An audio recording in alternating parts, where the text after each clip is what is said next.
गांव के एक सादा से घर में हसन अपने वालिदैन के साथ रहता था। घर छोटा था मगर ख्वाब बड़े थे। हसन को बचपन से ही पढ़ाई का शौक था। वो अक्सर रात को आसमान देखकर सोचता कि एक दिन वो बड़ा आदमी बनेगा।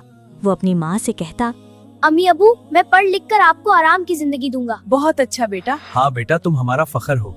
एक दिन हसन के वालिद काम से वापस आते हुए हादसे का शिकार हो गए। वो शदीद जख्मी हो गए और काम करने के काबिल न रहे।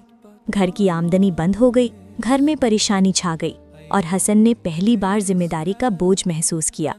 हसन ने सोचा कि वो पढ़ाई छोड़कर सिर्फ काम करे, लेकिन उसकी माँ ने उसे समझाया, बेटा अगर तुम पढ़ाई छोड़ दोगे तो हमारा मुस्तकबिल भी रुक जाएगा।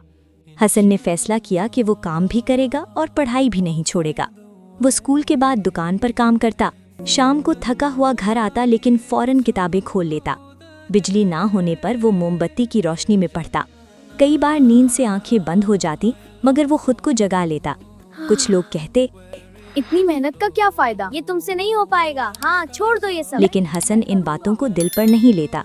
वो खुद से वादा करता कि वो हिम्मत नहीं हारेगा। हसन की एक उस्ताद ने उसकी मेहनत देखी और उसकी मदद शुरू की। उसे इजाफी सबक दिए और हौसला दिया।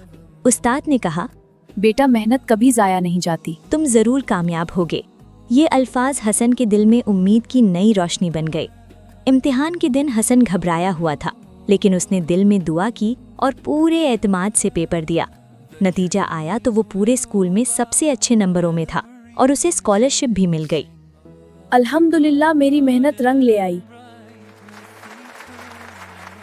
घर में खुशी का समा था।